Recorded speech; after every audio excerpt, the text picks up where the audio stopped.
Hello, I'm Lucy, a 58-year-old woman who recently gained custody of my grandson, Matt. Today, I feel ready to share the challenging events that led to this point, hoping that discussing it here will boost my confidence to open up in real-life conversations. Let me start by introducing my daughter, Melanie. She's my only child and the apple of my eye.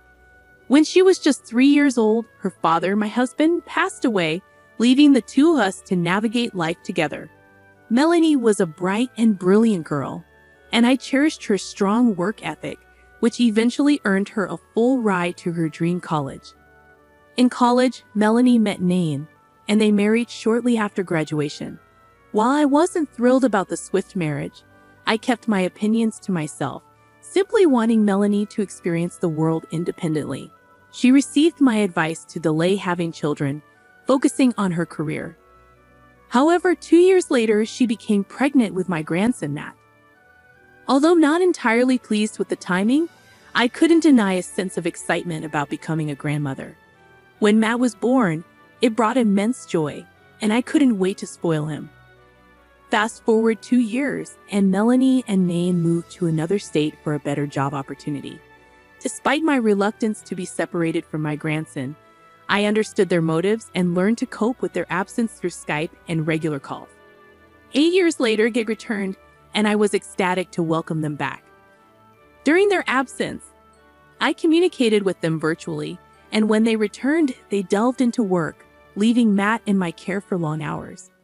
Despite my uncertainty about their work commitments, I cherished the time spent with Matt, and our bond grew stronger. Unfortunately, the situation began to unravel around Matt's 12th birthday.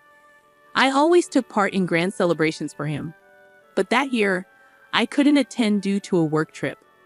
Despite my efforts to return on his birthday morning, I couldn't make it. In an attempt to make up for missing his significant day, I met with him the following day, saying, "Hey, sweetie, happy belated birthday." "Thanks, Grandma," he replied. "I'm so sorry I couldn't make it yesterday. I tried my best to make it back in time, but it was already 11 p.m. It's okay. You made it up to me anyway." How could I not celebrate my favorite grandson's birthday? "I'm your only grandson, Grandma." Okay, you're still my favorite though. Anyways, 12 is a big age. "What did you do yesterday?" "Nothing." "Oh, come on, Matt. If you're trying to protect my feelings from missing out on your birthday, I can assure you that I'll be fine." "No, Grandma, I really didn't do anything." "What do you mean? Didn't your parents take you out for dinner?" "I sent your mom money for that." "Well, I sat at home all alone throughout the day, except for when my friends came over for a bit. Mom and Dad came back home really late from work, so I didn't do anything." "Why were your parents working on a Saturday?" "Mom and Dad picked up extra hours because they apparently needed the money." "That's odd. The least your mom could have done was tell me that they weren't celebrating your birthday. I would have had even more money to spend on you." "Grandma, that's really sweet, but I'm already used to this." "What do you mean?" "I mean that Mom and Dad are almost never home, and they always miss big events because they're too busy working." "That's so sad. How do you feel though?" "I was sad yesterday, but I don't think I should have been." "Why?" "I mean, it's only natural to feel bad when your parents forget about celebrating your birthday. I mean, they've been doing it for so long. I should not have thought that they would have remembered." "Sweetie, that's so incredibly sad. I'm going to talk to your parents about it. You don't deserve this." "No, please don't. They'll only get mad at me, and they might not let me see you again." "But please, Grandma." "Fine, but you're staying with me tonight, and we're celebrating your birthday properly."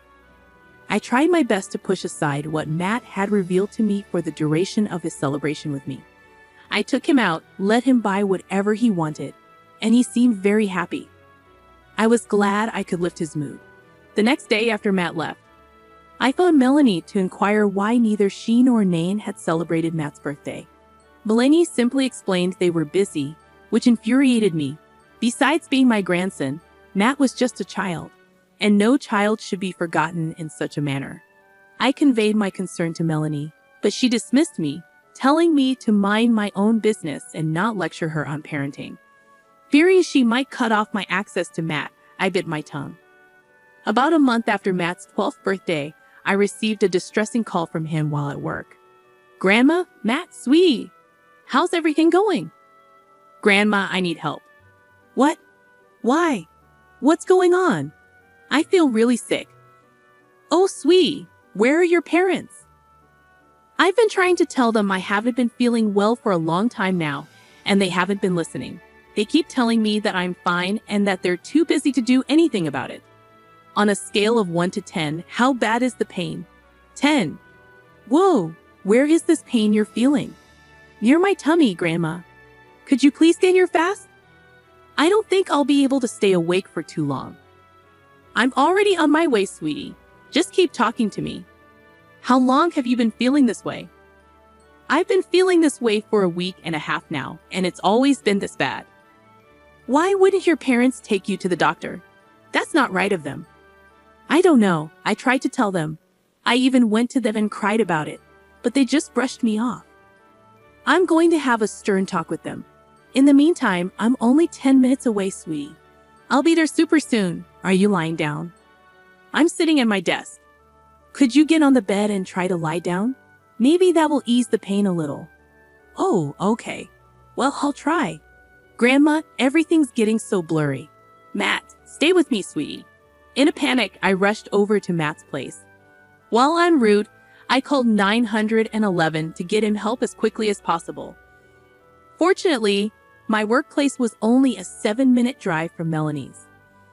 I arrived before the EMTs, and upon entering Matt's room, I found him lying on the floor, his face turning blue. When I touched him to check for a pulse, he felt incredibly cold. Thankfully, I felt a pulse, and shortly after my arrival, the EMTs arrived, loading him into an ambulance and rushing him to the nearest hospital. I persistently tried calling Melanie and Nathan, but neither of them responded. Left with no choice, I resorted to leaving voicemails and messages, urgently informing them of Matt's situation. As I imagined worst-case scenarios, Matt's doctor delivered the alarming news that he had a ruptured appendix and required immediate surgery. Anxiety consumed me as Matt was rushed into the emergency room, and I anxiously paced back and forth, struggling to reach Melanie and Nathan. My frustration toward them intensified with every unanswered attempt.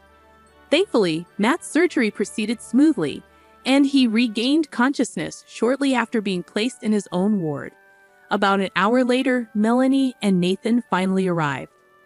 "Oh my God, Matt. What happened?" "Apparently, my appendix ruptured and I needed immediate surgery."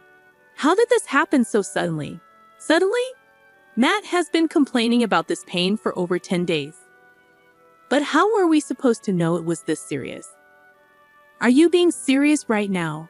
As Matt's parents, both of you should attend to every pain and illness he has, regardless of how tiny or insignificant it seems."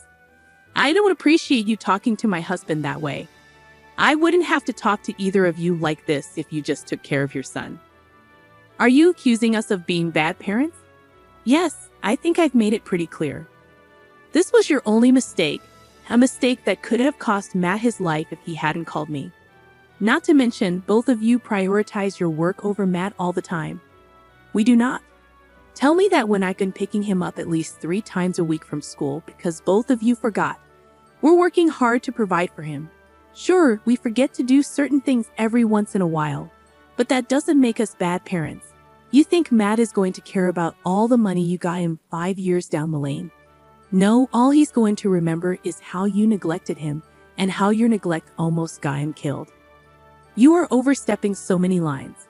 That's it. You may be Matt's grandma, but you have no say in how he's brought up or what we, as parents, do. I want you out of his ward." "But Mom, I want Grandma here. She brought me here. So I think she deserves to be here. Matt, stay out of it. Once you're nice and healed, you are going to be in trouble." "Why will he be in trouble? He could have called us and told us about his pain. Instead of coming to us, he went to you. And now we're beyond humiliated and embarrassed. You can't take your feelings out on him. He's been suffering, and he reached out to the only person he knew would take his pain seriously." "Okay, Lucy, you really need to step out now, or we will have to get you thrown out. You can't do that." As his parents, we will be given first priority. I just have to tell the nurse to take you out of care. Fine, but this isn't over. Matt, sweetie, take care. Everything will be fine, and you have absolutely nothing to worry about. I'll see you soon. I was beyond enraged, but once again, I decided to hold my tongue because I knew that I couldn't just abandon Matt when he most definitely needed me the most. I tried my best to get in contact with Melanie and Nathan to get updates on Matt, but neither of them answered any of my calls or texts. I could only hope that Matt was recovering nicely. That was until just a week after his surgery. Melanie called me and asked me to look after Matt during the daytime after work until they came back home. She never addressed our last conversation, nor did she apologize for how she talked to me. I let it go because I was just happy to see Matt again. The next day, I rushed over to Matt right after work and saw him lying in bed playing a video game. There's my brave and strong man. How are you doing, champ? I could be better, I guess. Have mom and dad been taking proper care of you? Well, they left me alone all day. So what? I thought at least one of them would have taken off to look after you. It was truly a miracle that even one of them stayed with me when I was in the hospital. Oh my God, you poor child. I want out of this house, Grandma. Is there anything you can do about it? Of course. I'm your grandma, and your parents have neglected you enough for me to use my rights as your grandma to take custody of you.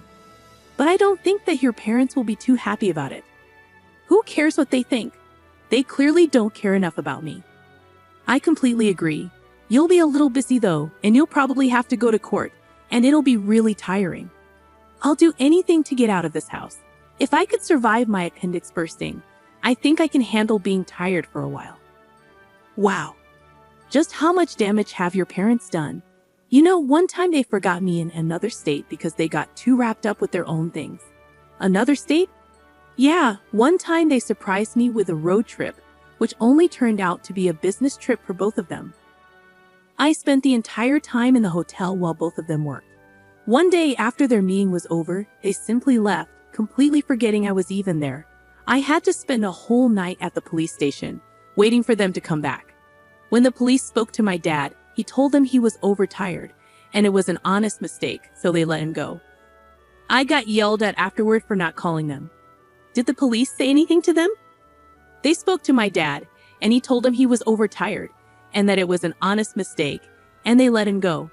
I got yelled at afterward for not calling them. My God, they're monsters. Do you see why I want out so bad? Absolutely, honey. Let's give you another day or two to feel better, and then I'll bring a lawyer over, and we can start discussing getting custody of you. Thank you, Grandma. I didn't think I could get any more appalled by Melanie and Nathan's parenting, but there I was, listening to just a few snippets, and I already wanted to unleash hell on them. I knew that it would not be right to get my emotions involved in this situation, so I just spent the rest of that day talking with Matt and trying to make him feel better. The next day, I took a week off work, and the first thing I did was get in contact with a lawyer.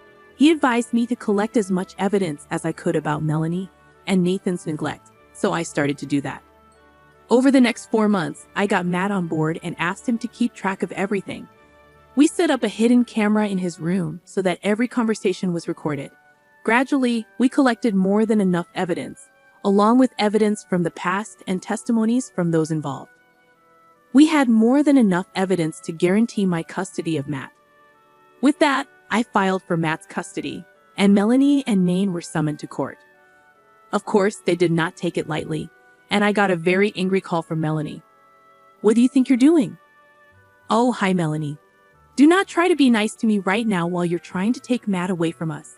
You have shown me one too many times how you neglect Matt. I don't want him growing up thinking that he's never cared for. That was one isolated incident, Mom. I've been speaking to a lawyer and to Matt. Matt has told me about all the other non-life-threatening ways you and Nain have been neglecting him.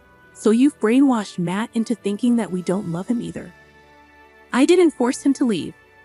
I believe he wanted to go a long time ago, but he didn't realize he could. How can you even say that? This is all you're doing. You had to throw a huge fit in front of him at the hospital, Melanie.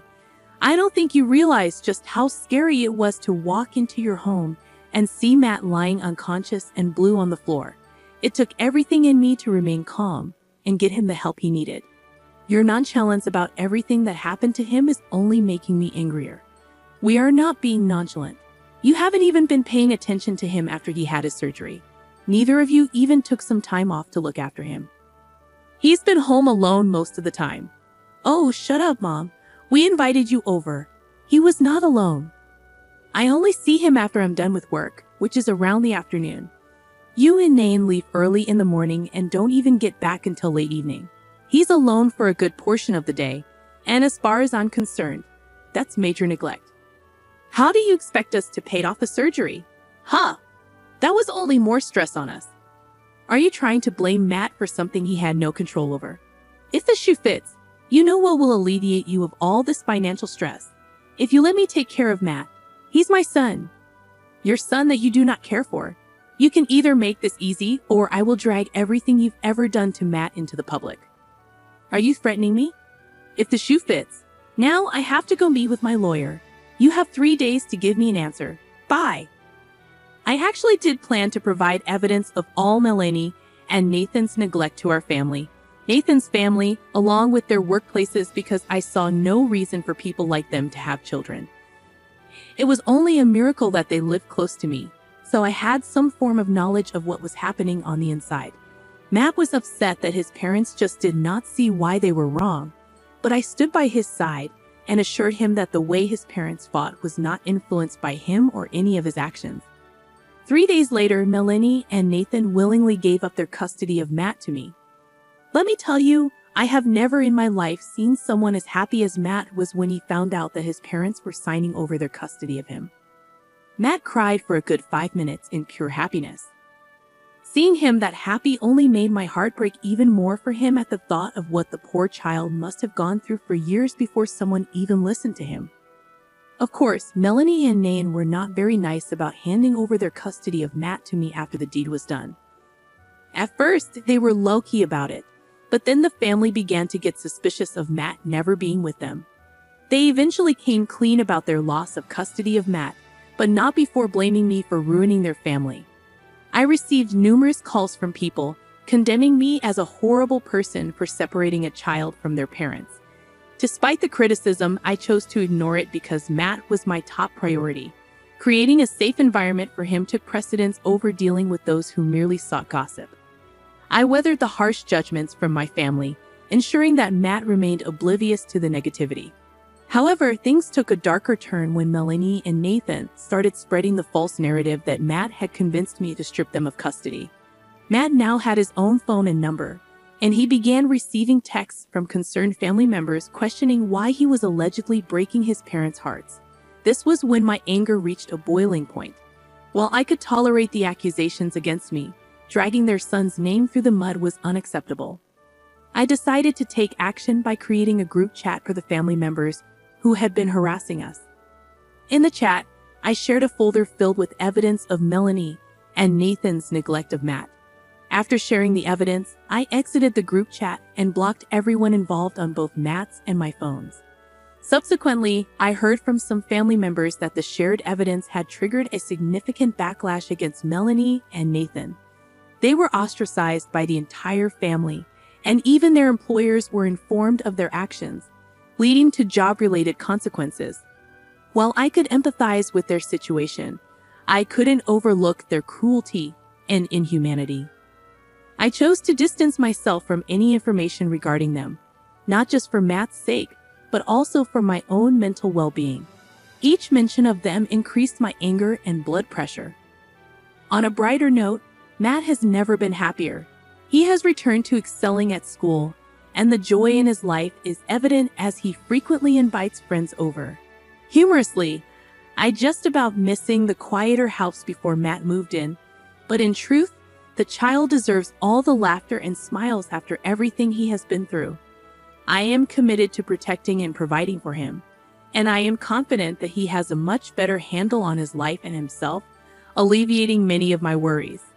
Thank you for taking the time to read our story.